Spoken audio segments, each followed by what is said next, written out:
صحیح. کیوں ایک نے رب کی تخلیق نہیں ہے. اس تمہارا وہ اللہ ہے, عورت کا مجازی خدا تم ہو. اللہ, یہ نقطہ ہے سر. اس کے تم ہو مجازی خدا, یہ تمہارے برابر کیسے ہو سکتی ہے؟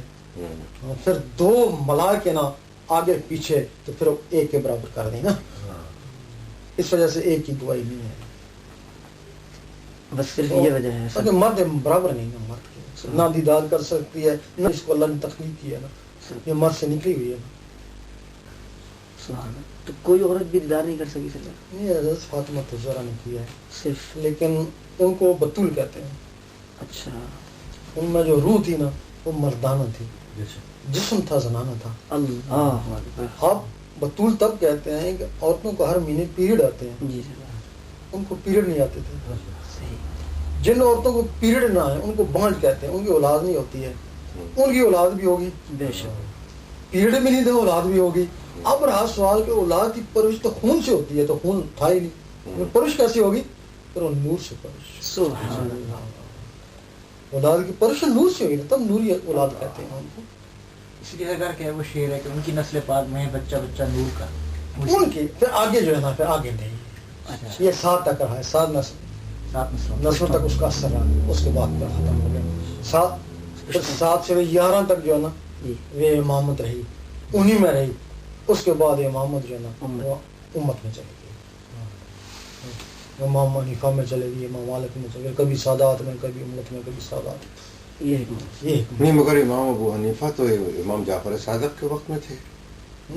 امام جعفر صادق کے وقت میں امام ابو حنیفہ موجود تھے, بلکہ ان کا کئی یہ بھی ہے کہ میں نے امام جعفر صادق سے علمی اکتساب کیا. وہ امام جعفر صادق مراد یہ ہے کہ خدمت ہے نا, یہ شریعت کا علم دیتے ہیں. اچھا. پھر آخر میں وہ حضرت امام مالک کے پاس چلی گئی نا. اس طرح پھر کبھی امت میں, کبھی سادات میں. ایسا مراد یہ ہے, مستقل سادات میں نہیں رہی. اس لیے کہ زین العابدین جو پیدا ہوئے تو ان کی ماں جو تھیں وہ تو ایران کی تھیں, تو جو نجیب الطرفین کا سلسلہ چلا تھا وہ تو امام حسن اور امام حسین پہ آن کے ختم ہو گیا. ان کی اولاد نجیب الطرفین ابھی تک بھی لوگ نجیب الطرفین ہیں اس دنیا میں. نجیب الطرفین کا یہ ہوتا ہے کہ ماں حسن سے ہو یا باپ حسن سے ہو تو آگے بیوی حسین سے یا حسن سے, اس طرح اس کو نجیب الطرفین کہتے ہیں نا. یہاں ابھی تک پاکستان میں, دنیا میں نجیب الطرفین سادات کہلاتے ہیں. جس طرح غوث پاک ہیں وہ بھی نجیب الطرفین ہی کہلاتے ہیں. ماں سے بھی سلسلہ تھا, باپ سے بھی.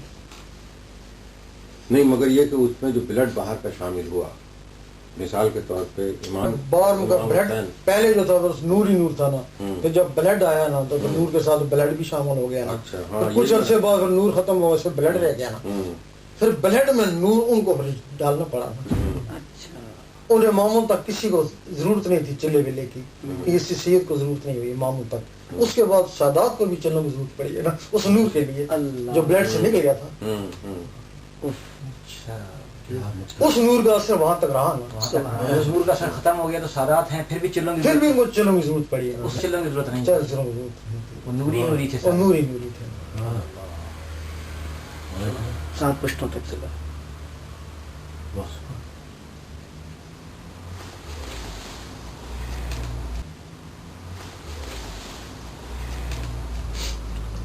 ایک اور یہاں لوگ پوچھتے ہیں کہ جب بھی کبھی امام مہدی کا ظہور ہوگا کیا وہ سعودی عرب سے ہی ہوگا یا کسی کا سے بھی ہو سکتا ہے؟ 2 حدیثیں ہیں جی. ایک میں یہ ہے کہ وہ خانہ کعبہ سے ہوگا, وہاں ظاہر ہوں گے. ایک حدیث ہے بیت المقدس میں اقصی میں ظاہر ہوں گے.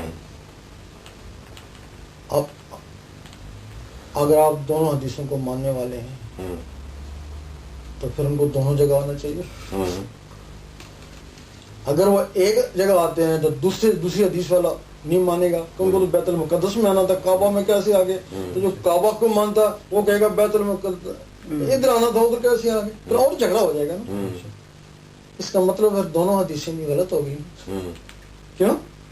بالکل دونوں سے دونوں ایک تو غلط ہوگی نا, ایک تو غلط ہوئے گی. دونوں سے کیا فرق, کون سی غلط ہے؟ تو دونوں کو آپ صحیح بھی کہہ سکتے ہیں. کیا یہ نہیں ہو سکتا کہ بیک وقت وہ دونوں جگہ سے ظاہر ہو جائے؟ کسی ایک ہی جگہ آئیں گے نا. لیکن چونکہ ہم حدیثوں کے بھی قائل ہیں, ماننے والے بھی ہیں, ان کی نفی بھی نہیں کرتے ہیں. ہو سکتا جس جگہ بھی آئیں گے ہم نے ان کو ماننا نا, اور اس روایت کو نہیں ماننا نا. جو مہدی علیہ السلام کی نشانیاں ہیں وہ جس شخص پہ آگے اگر یہاں اتر آئے تو ہم نے تو نشانی اللہ کی جو نشانی اس کو دیکھنا ہے, تو وہ اگر راوی کا لکھا ہوا نا یہ تو اللہ کی نشانی ہے, ہم نے اس اللہ کی نشانی کو ماننا, اس راوی کو نہیں ماننا. راوی غلط بھی ہو سکتا اللہ, کیونکہ 200 حدیثوں کی تصدیق ہے جو حضرت عائشہ صدیقہ نے کری تھی, باقی کی تصدیق تو نہیں ہے نا. اس کے بعد کہتے ہیں حضرت امام بخاری ان کی تصدیق والی ہیں. وہ کہتے ہیں کہ جب وہ حدیث لکھتے تھے حضور پاک کی طرف سے اشارہ ہوتا تھا تب وہ لکھتے تھے. ہم کہتے ہیں اگر وہ لکھتے تھے تو پھر اس میں ضعیف کیوں کہتے ہو؟ یہ بات ہم کو مشکوک کرتی ہے نا. جو چیز اشارے سے آپ کیوں کہتے ہیں یہ ضعیف ہے, اس میں کوئی ضعیف ہونی نہیں چاہیے. اگر ضعیف تھی تو اس میں ڈالی کیوں؟ ہم نے وہ بھی یہ بات ہے اس میں مشکوک کر دیا. تو ہم اس چیز کی قائل ہیں وہ نشانیاں جو پوری اتری وہ کہاں بھی آیا ہمیں ان کو تسلیم کرنا پڑے. اس میں میرے خیال میں قول ہے امام جعفر صادق کا, اور بڑا اچھا دلیل ہے کہ وہ حدیث جو قرآن سے مطابقت کرتی ہے وہ تو صحیح مان لو, لیکن وہ حدیث جو قرآن کے اگینسٹ جاتی ہو اس کو دیوار پہ مارو, وہ رسول کی بات نہیں ہے. انہیں نے حد فاصل کھینچی. اچھا, اب اس میں اگر آپ بخاری میں بھی کوئی ایسی حدیث مل جائے کہ جو قرآن سے ہٹ کے ہو تو میرے خیال میں تو ہر آدمی کو قرآن سے ہٹ کے ہو تو پھر اس کو اس میں درج کیوں ڈال. ہاں, مگر یہ تو بنی امیہ کے وقت میں اس میں درج کر دی گئی, اس لیے کہ بہت ساری ایسی چیزیں اور بہت ساری ایسی کتابیں, یہ میرے خیال میں آپ مجھ سے بہتر زیادہ جانتے ہیں کہ اسلام کا سب سے زیادہ ڈارک پیریڈ جو ہے وہ 100 سال کا ہے.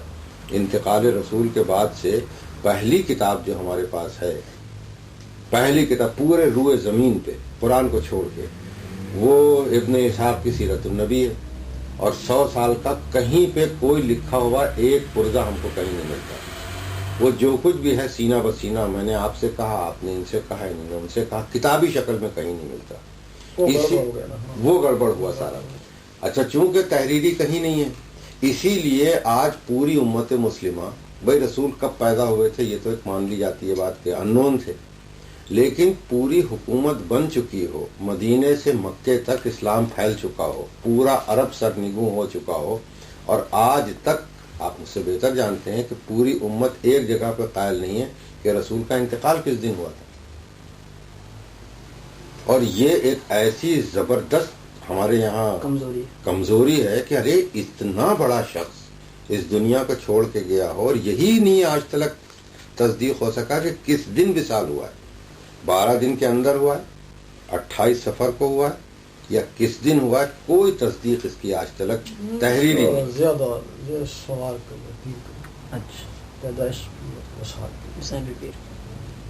جی وہ ساری گیسنگ ہے, تحریری تو کہیں نہیں. زبانی کوئی اسی میں تو ہو جاتا ہے کہ جس وقت کوئی زبانی بات ہوتی ہے وہ کہتا ہے نہیں یہ تاریخ نہیں, یہ تاریخ تھی, وہ کہتا ہے نہیں یہ تاریخ تھی.